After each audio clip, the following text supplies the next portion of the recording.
नमस्कार, आप देख रहे हैं प्राइम 24 न्यूज़। मैं हूं निखिलेश कुमार सिंह। और अभी कुछ दिन पूर्व हमने सरपंच पे जो आरोप लग रहे थे कि उनके काम में अनियमितता पाई जा रही है और दादागिरी के साथ काम वो कर रहे हैं, तो जब हमने यह खबर चलाई तो लोगों की ये प्रतिक्रिया उसमें आई कि आप एक पक्ष की खबर न चला के दोनों पक्ष की चलाएं। कहीं न कहीं यह बात सत्य भी है। तो लोगों के कहने के अनुसार हम यहाँ पर दोबारा आए हैं और हमारे बीच में हम यहाँ पर आए हुए हैं तिवारी जी हैं, जिनका पड़िया में समूह है। अपना शुभ नाम दर्शकों को बताएं आप। वनस्पति तिवारी हमारी मिसेज जो है समूह का वो अध्यक्ष है मीरा तिवारी। अच्छा, तो इनकी मिसेज समूह की अध्यक्ष हैं और समूह संचालित कर रही हैं विगत कई वर्षों से, और आप उसमें सहयोग करते हैं, देखरेख करते हैं। वो क्या है कि हम लोग सामग्री पहुंचाने जाते हैं रोज। तो मामला वो नहीं है, समूह का मामला अभी सरपंच से जुड़ा हुआ है। हमें जानकारी ये मिली है कि सरपंच जो भी बयान हमारे चैनल पे दिए हैं, कुछ उस पे लोग सवालिया निशान पैदा कर रहे हैं। और तिवारी जी से जानना चाहेंगे कि क्या कुछ सच्चाई है। जैसे कि अगर हम बात करें नाली निर्माण सरपंच साहब करा रहे थे, तो उस पे क्या कहेंगे आप? नाली निर्माण में क्या है, जो नाली निर्माण हुआ है तो प्राइवेट जमीन में हुआ। अच्छा, ये वो प्राइवेट जमीन में नाली निर्माण का कोई वो नहीं है। तो वो क्या इंजीनियर जो थे उपयंत्री जो इसको टीएस पास किए हैं, सचिव क्या कर रहे थे? ये सवाल एक बनता है कि जब ये प्राइवेट जमीन है तो कैसे बन गया, और जिसकी जमीन है वो क्या कर रहा था? उन्होंने स्टे लिया हुआ है। अच्छा, उन्होंने स्टे लिया? किस चीज का स्टे लिया? रोकने का कि क्या, काहे का स्टे लिया है? रोकने का लिया है। रोकने का लिया, उसके बावजूद भी नाली बन गई है। तो जिस तरह का बात निकल के सामने आ रहा है कि स्टे लेने के बावजूद भी नाली का निर्माण करा दिया गया, क्या इसीलिए बताया जा रहा था कि दादागिरी से काम करवा रहे हैं? इंजीनियर जो है उनसे जो पूछा जाता है तो बोलते हमें कुछ मालूम नहीं है। कौन बोलता है? इंजीनियर। अच्छा, और इसके बारे में मुझे कुछ नहीं मालूम। अच्छा, दूसरा मामला ये सामने आया था कि गेट में ताला लग गया था। हाँ, गेट में ताला लग गया था। तो वो तो कह रहे हैं कि नहीं, ताला नहीं लगा, जैसा कि आप लोग खबर में भी देख रहे हैं। वो कह रहे हैं ताला नहीं लगा था। बहुत से गांव के लोग बयान देंगे जी। दूसरी बात, कुछ लोग वीडियो बनाए हैं। हम वीडियो क्या है कि हम वीडियो नहीं बना पाए जी। कुछ उपद्रवी तत्व हैं जो कि गेट में ताला बंद किए थे। अच्छा, इसके बाद क्या हुआ कि हम सामग्री लेके उसी समय पहुंचे हैं। जब प्रिंसिपल आए थे तो गेट का ताला खुलवाए। ऐसा सुनने में ये भी आया है कि मतलब आप ये नहीं चाह, वो नहीं, सरपंच नहीं चाहते कि आप समूह चलाएं या फिर समूह में कोई कार्यवाही हो, है ना? वो उनका कहना ये है कि आप चाहते हैं कि उनकी मतलब, एक मिनट थोड़ा रुकिएगा इसको। उनके कहे अनुसार, जैसा कि आप बता रहे हैं, मामला पूर्व खबरों में भी आया हुआ था कि सरपंच ये चाहते हैं कि इनके समूह को हटा के हमारे आदमियों को मिल जाए, उनके आदमियों को समूह मिल जाए। ऐसा वो क्यों चाहेंगे? उनके पंच जो हैं पंच चाह रहे हैं, पंच के दबाव में। अच्छा, सरपंच पंच के दबाव में काम करते हैं। दूसरा बात, एक थी गलत न्यूज छप गया था उनके खिलाफ कि वो सरकारी जमीन में निर्माण कर रहे हैं। जी।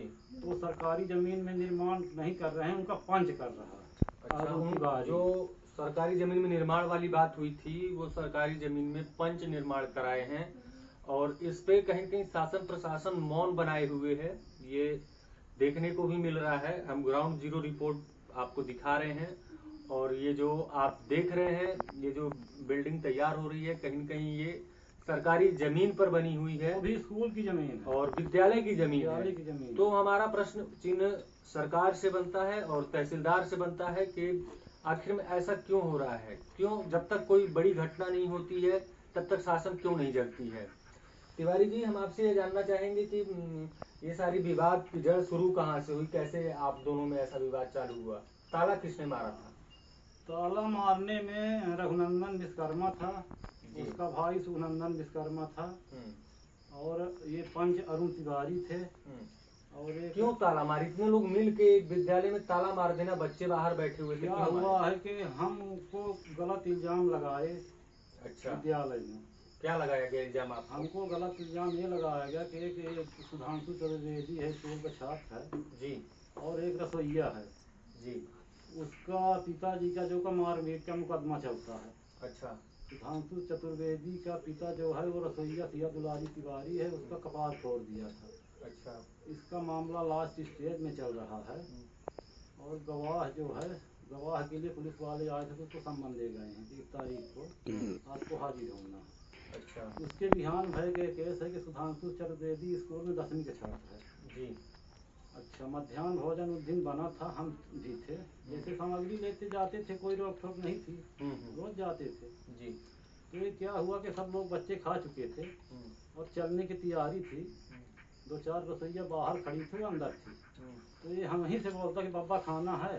तो हमने बोला कि खाना तो अब सब चुक गया है, जो कुछ बचा था सेंटर में इकट्ठा हो गया है। तो ये फिर आके क्या हुआ है कि इसके घर के क्या सिखाए क्या पढ़ाए, उल्टा सीधा हमको दोनों को इल्जाम लगाने लगा।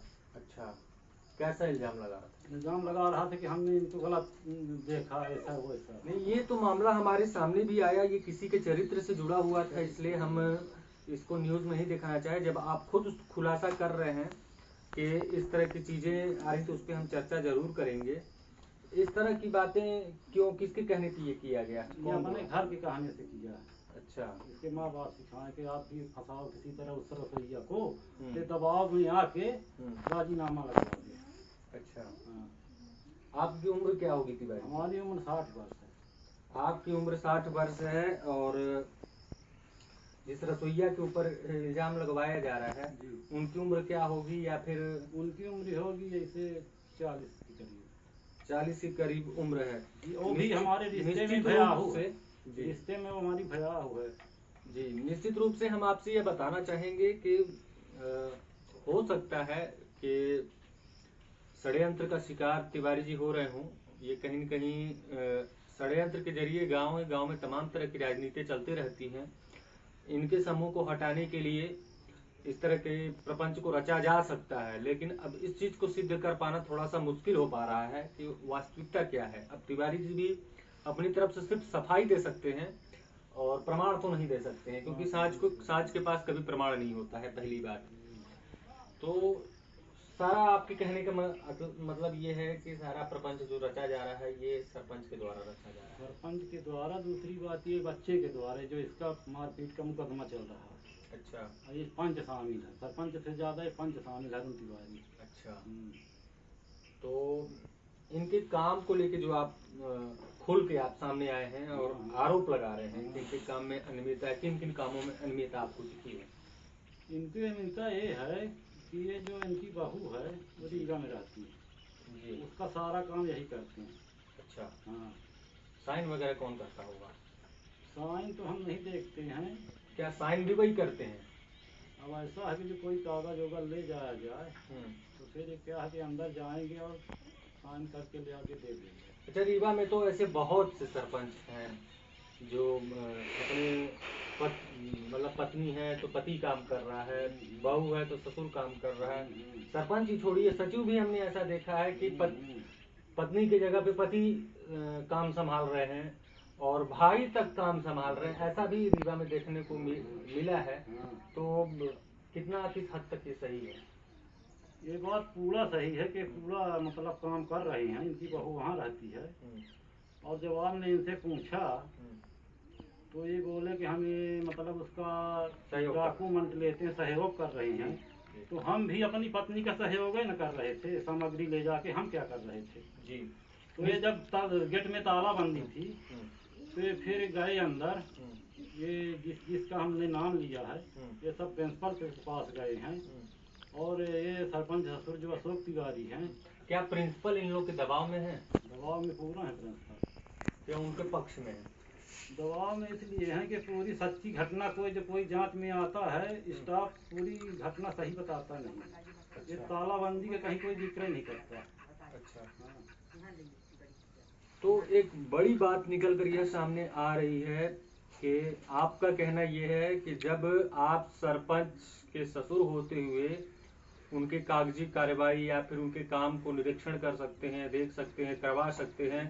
तो हम भी समूह चला रहे हैं। हमारी पत्नी उसका स्वस्थ है, बिल्कुल बीमार इनकी पत्नी अध्यक्ष है समूह की। तो ये क्यों नहीं उनके मौजूदगी में, इनका काम है सिर्फ राशन पहुंचा देना, वहां पे खाना बनवा देना, इतना ही काम है। जबकि ऊपर से कोई भी अगर कागजी कार्रवाई होती है या फिर आजीविका मिशन में हो, चाहे एमडीएम में जाना होता है, तो हम महिलाओं को स्वयं जाना पड़ता है, किसी पुरुष की वहां आवश्यकता नहीं होती है। तो एक बहुत बड़ा सवाल छोड़ रहे हैं आप सरपंच के ऊपर कि उनके द्वारा वास्तविकता में दबंगई से काम कराया गया। और सवाल तो ये भी बनता है कि ताला मारने का प्रश्न कहाँ से आया? एक विद्यालय में ताला मार देना, ये कहाँ तक सही है, किस हद तक सही है? इसकी निष्पक्ष रूप से जांच होनी चाहिए।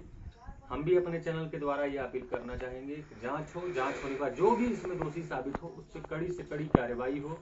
अगर कहीं भी यह गलत हो रहा है, पंचायत के अंदर गलत काम हो रहे हैं, तो इसमें इस काम की जांच करके, अगर अनियमितता की जा रही है तो जांच करके, अगर घोटाला हुआ है तो उसको रिकवरी जैसी चीजें करनी चाहिए। अगर गलत कहीं है तो उस पर एफआईआर दर्ज करके दोषियों के ऊपर सजा दिलाने का काम सरकार को करना चाहिए।